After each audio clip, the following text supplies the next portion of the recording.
"This loader is dead forever." The declaration was made with the grim certainty of a coroner pronouncing a time of death. The speaker was Hank "the Hammer" Miller, a senior heavy equipment mechanic with 30 years of experience and a reputation for being as tough and unyielding as the steel he worked on. He was standing in the middle of a massive open-pit copper mine in Arizona, wiping grease from his hands onto a rag that was already black with oil. Behind him loomed the corpse. Caterpillar 988K wheel loader, a $1 million machine that stood 2 stories tall and weighed over 100,000 pounds. For the past month, this giant had been nothing more than a very expensive statue. It wouldn't move, it wouldn't lift, it wouldn't even start. But before we dig into the mechanical mystery of this silent giant, I have to ask, where in the world are you watching this story from? Are you in the United States, perhaps somewhere in Europe or another part of the globe? Drop a comment below and let us know.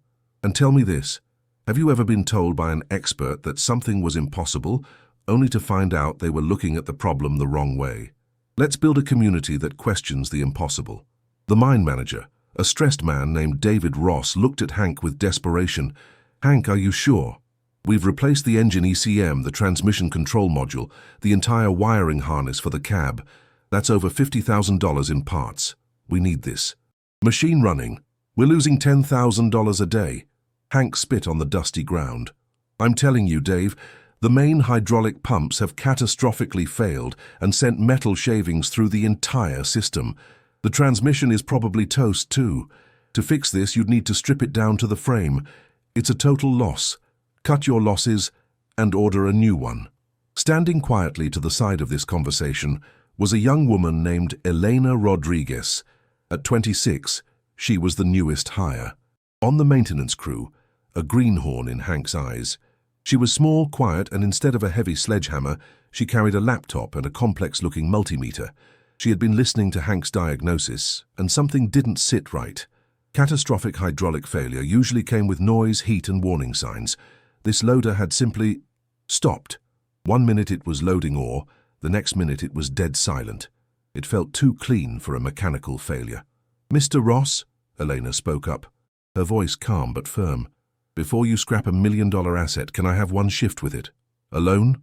Hank laughed, a harsh, grating sound. "You? The laptop girl?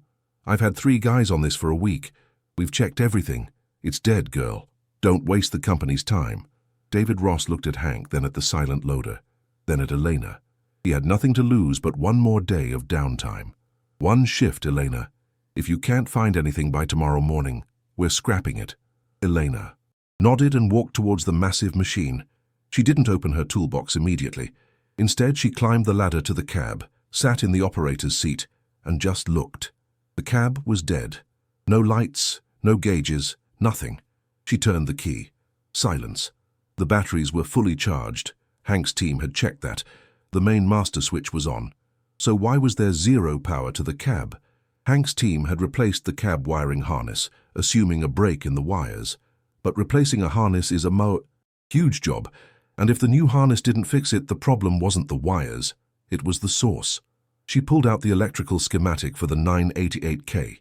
It was a complex web of lines and symbols, a language she spoke fluently. She traced the main power feed. From the batteries, power went to the starter motor, then to the alternator, and then through a series of high amperage fuses to the main power relay. From there, it split into the various subsystems: engine, transmission, hydraulics, cab. If everything was dead, the failure had to be upstream of that split. It had to be at the very heart of the power distribution system. Hank's team had checked the fuses. They had checked the relays. They had even replaced the main power distribution module. Elena knew they weren't incompetent. They were just thorough in a way that sometimes missed the obvious. They checked components. She checked the flow. She grabbed her multimeter and climbed down into the articulation joint of the loader, the massive hinge in the middle of the machine that allowed it to steer. This was the most dangerous and abusive environment on the machine. Hydraulic hoses, drive shafts, and thick electrical cables all had to flex and bend every time the loader turned. She found the main power cable, a thick red wire as big around as her thumb. It looked perfect. The heavy rubber insulation was intact. There were no signs of rubbing or chafing. Hank had inspected this cable visually and declared it good. But Eleanor knew that electricity doesn't travel on the outside of the insulation. She pierced the insulation with her meter's probe. 24 volts. Perfect. She moved 2 feet further down the cable, past a heavy rubber clamp that held it to the frame. She probed again. 0 volts. She stared at the meter. How could she lose 24 volts in 2 feet of unbroken wire? It was impossible, unless the wire wasn't unbroken. She looked closer at the rubber clamp. It was tight, holding the cable firmly against the steel frame. On the outside, the cable looked fine, but when she loosened the clamp and pulled the cable free, it felt floppy, limp, like a hose with no water in it. She took a knife and carefully sliced open the thick red insulation. What she found made her gasp. Inside the perfect-looking insulation, the copper strands of the wire had turned to green dust. Corrosion. The cable had wicked moisture. Years ago, perhaps during a pressure wash or a rainstorm, a tiny pinhole in the insulation somewhere else had let water in. The water had traveled down the inside of the wire, trapped by the insulation, slowly eating away the copper strands until they finally disintegrated completely. The rubber clamp had hidden the point of failure, holding the insulation in shape even as the wire inside turned to powder. It was an internal break, invisible to the naked eye, invisible to a visual inspection. The machine had died because its main artery had rotted from the inside out. Hank came, walking by, a smirk on his face. "Find anything, genius? Or are you ready to admit I'm right?" Eleanor held up the sliced cable, green dust falling from it like sand. "The machine isn't dead, Hank. It just had a heart attack. The main power feed rotted from the inside. Your visual inspection missed it because you were looking at the skin, not the vein." Hank stopped. He looked at the cable. He looked at the green powder on the ground. His smirk vanished. This was a $200 repair on $1 million machine. But Elena wasn't done. Finding the break was step 1. Fixing it properly in the middle of a dusty mine was step 2. And she had a feeling that simply splicing the wire wouldn't be enough to silence Hank for good. She needed to prove that this was the only problem, and that the machine was ready to work. She needed to bring the giant back to life, right now. Hank stared at the corroded cable in Elena's hand, his face a mixture of disbelief and embarrassment. He had recommended scrapping $1 million asset based on a diagnosis that was spectacularly wrong. He had assumed a catastrophic mechanical failure because that's what he understood best: gears, pumps, and metal. He had underestimated the insidious nature of electrical corrosion, and more importantly, he had underestimated Elena. That's just a power cable," he stammered, trying to regain some ground. "That doesn't explain why the hydraulics stopped. Even if you get power back, the pumps are probably still shot." Elena shook her head. "The hydraulic pumps are controlled by electronic solenoids, Hank. No electricity, no control signal. The pumps default to a neutral disstroke position when they lose power. They didn't fail, they just went to sleep." She didn't wait for his response. She went to her service truck and pulled out a heavy-duty hydraulic crimping tool, a heat gun, and a length of 2-0 marine-grade battery cable, tinned copper, designed specifically to resist corrosion. This was the difference in her approach. She didn't just want to fix it. She wanted to upgrade it so it never happened again. She cut out the 3-foot section of rotted wire. Using the crimper, she installed heavy copper lugs on the fresh ends of the remaining harness and fabricated a new jumper cable to bridge the gap. She used double-walled, adhesive-lined heat-shrink tubing to seal the connections, creating a watertight barrier that would survive the harsh mine environment. As she worked, a small crowd of other mechanics and operators gathered. Word had spread that the laptop girl had found something the hammer had missed. The atmosphere was tense. Hank stood with his arms crossed, watching her every move, waiting for a mistake. Eleanor ignored them. Her focus was absolute. She bolted the new cable into place, securing it with new clamps that had rubber grommets to prevent vibration damage. She checked the continuity with her meter. 0.0 ohms resistance. Perfect. "Okay," she said, standing up and wiping her hands. "Power is restored." She climbed the ladder to the cab. The crowd below held its breath. She turned the master switch. Click. A loud, confident thunk echoed from the engine bay as the main power relay engaged, a sound the machine hadn't made in a month. In the cab, the dashboard lit up like a Christmas tree. Gauges swept Warning lights flashed and then extinguished as the computers ran their self-checks. The screen displayed "System Ready." Eleanor turned the key to start. The massive 12-cylinder Cat diesel engine cranked over and then fired with a ground-shaking roar. Black smoke puffed from the stack and cleared instantly as the idle stabilized. The giant was awake. The sound was music to David Ross, the mine manager, who had just walked up. He looked at the running loader, then at Hank, who looked like he wanted to disappear into the ground. But Eleanor wasn't finished. Starting the engine was just the beginning. She needed to prove the hydraulics were healthy. She engaged the pilot controls. She pulled back on the joystick to raise the massive bucket.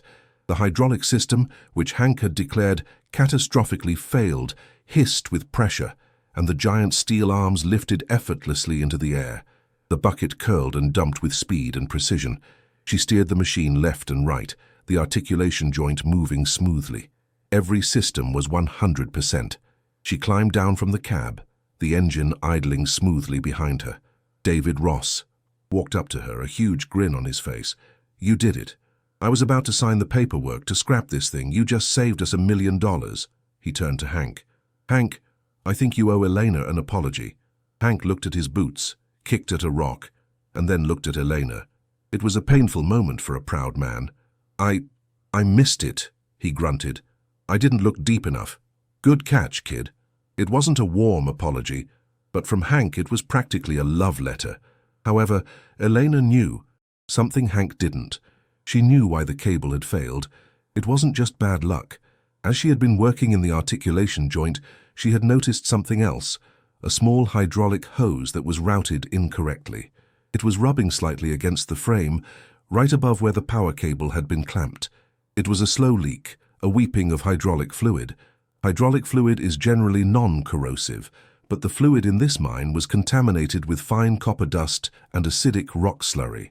That mixture, dripping onto the wire for years, had accelerated the corrosion of the copper once the insulation was breached. If she didn't fix that hose, the new cable would eventually rot too. And worse, that hose was the main pilot line for the steering. If it rubbed through completely, the operator would lose steering control, a potentially fatal safety hazard in an open-pit mine with 500-foot drop-offs. "Mr. Ross," Elena said, her voice serious, "the loader is running, but it's not ready to say work." Hank's head snapped up. "See, I told you there was more wrong with it." Elena shook her head. "No, Hank, the hydraulics are fine, but there is a safety hazard that caused the electrical failure in the first place." She waved them over to the articulation joint. She pointed out the weeping hose and the rubbing point. "This hose is routed wrong. It's been dripping acidic slurry onto the power cable. That's what rotted the wire. But more importantly, this hose is about to burst. If it blows, while an operator is hauling a load near the edge of the pit, they lose steering." The color drained from David Ross's face. He realized that not only had they almost scrapped a good machine, but they had been running a ticking time bomb for months. Hank looked at the hose, then at the diagram he had in his head of how the hoses should be routed. That's factory routing," Hank argued. "That's how they come from Cat." "No, it's not," Elena corrected him gently. "Check the service. Bulletin from 2019.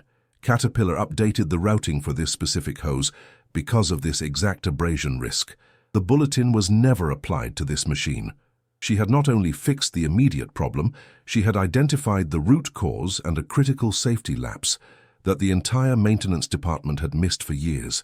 She had saved the machine and potentially an operator's life. "I can reroute the hose and replace it in an hour," she told Ross. "Then it's ready to go back to work." David Ross looked at this young woman, standing in her clean coveralls next to the greasy veteran mechanics, and realized he had a resource he had completely undervalued. "Do it," he said. "And Elena, when you're done, come see me in my office. We need to talk about your future here." The next hour was a clinic in efficiency. Elena replaced the hose, routed it correctly according to the updated spec, and secured it. She topped off the hydraulic fluid. She washed down the articulation joint. When she was done, the 988K wasn't just running. It was safer and more reliable than it had been in years. She handed the keys to the regular operator, who had been watching from the sidelines. He climbed in, revved the engine, and gave her a thumbs up. The giant machine roared off towards the ore pile, back to work, earning its keep. Eleanor walked into David Ross's office, wiping the last of the grease from her hands. The office was cool, a stark contrast to the baking heat of the mine. Ross was sitting behind his desk, looking at a spreadsheet. He gestured for her to sit. "I just got off the phone with corporate," he started. "They were surprised to hear that the $1 million write-off I requested yesterday is now back in production." He paused, looking at her with a new level of respect. "Hank is a good mechanic with a wrench, Elena, but the machines are changing. They aren't just iron and oil anymore. They're computers and circuits. Hank can't see what you see." He slid a piece of paper across the desk. "I'm creating a new position, lead diagnostic specialist. You won't report to Hank anymore. You'll report directly to me. Your job is to troubleshoot the dead machines, the ones everyone else gives up on, and I want you to audit our entire fleet for missed service bulletins and safety updates. Clearly, we've been missing things." Elena looked at the offer. It came with a significant raise and the authority she had craved. But she thought about Hank. Humiliating him publicly had been necessary to prove her point, but making him an enemy would make her life in the mine miserable. A mine runs on teamwork. "I appreciate the offer, David," she said thoughtfully. "I accept the role, but I have a condition." Ross raised an eyebrow. "What is it?" "I want Hank involved. He knows the mechanical history of these machines better than anyone. I can find the electronic faults, but I need his muscle and his experience to fix the heavy iron. Make us a team. I diagnose, we fix it together. If you push him aside, you lose 30 years of knowledge." Ross smiled. It was a mature, strategic answer. "Done. You start tomorrow." The partnership between Eleanor and Hank was rocky at first. Hank was proud and stubborn, but the first time they worked together on a massive haul truck with a transmission issue, things changed. Elena used her laptop to pinpoint a faulty pressure sensor that was causing the transmission to slip. Hank, instead of arguing, used his immense strength and knowledge of the truck's layout to replace the sensor in record time, a job that would have taken Elena half a day to struggle through alone. When the truck drove out of the bay, Hank wiped his brow and grunted. "Nice call on the sensor, kid." Elena smiled. "Nice work on the wrenching, old-timer." Over the next year, the odd couple of the mine became legendary. They saved the company millions in repairs and downtime. Elena taught Hank how to use a multimeter and read basic schematics. Hank taught Elena the tricks of the trade, how to loosen a rusted bolt with heat and wax, how to listen to a bearing to know if it had a week or a year left in it. They audited the fleet and found over 50 missed safety updates, preventing countless potential failures. The 988K loader, the machine that started it all, became a symbol of their success. The operators nicknamed it Lazarus, the machine raised from the dead. It ran flawlessly for another 15,000 hours, a testament to the fact that its death had been nothing more than a bad diagnosis. One afternoon, a team of executives from Caterpillar visited the mine to see why this specific site had the highest equipment availability rate in the entire region. They expected to see a new high-tech facility. Instead, they saw Hank and Eleanor working side by side on a grader. Eleanor was explaining a CAN bus signal waveform on her laptop screen, and Hank was nodding, understanding. The executives were stunned. They asked Elena what her secret was. "It's simple," she said. "We stopped looking at the machines as just metal or just computers. They're systems.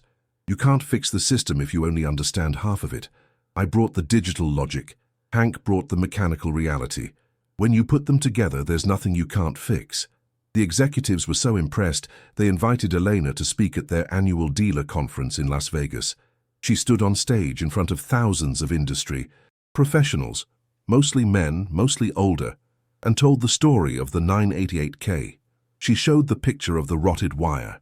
She showed the diagram of the weeping hose, and she delivered a message that resonated with the entire industry. "We are entering a new era of machinery," she told the crowd. "The machines are smarter than ever. But if we don't get smarter too, we're going to throw away perfectly good equipment because we're scared of a little green dust. We need to stop replacing parts and start diagnosing problems. We need to stop trusting the death sentence and start looking for the pulse." Her speech received a standing ovation.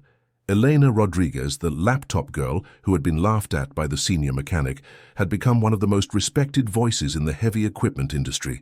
But she never left the mine. She loved the dust, the noise, and the challenge. And she knew that her real value wasn't on a stage in Vegas, but in the pit, standing next to Hank, keeping the giants alive.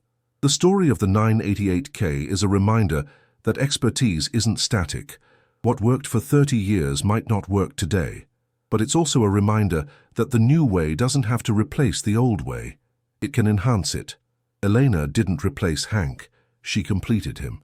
Together they proved that the most dangerous phrase in any language is, "We've always done it this way," and that sometimes the only difference between a piece of scrap metal and $1 million asset is a single person willing to look a little deeper. So as we finish this story, I ask you one final time, where are you watching from? What is the dead project in your life that might just need a fresh perspective? What is the partnership you've been avoiding that might actually be the key to your success? Let me know in the comments below, because Elena Rodriguez proved that when you combine the wisdom of experience with the precision of technology, even the dead can rise again. Let's build a community that bridges the gap together.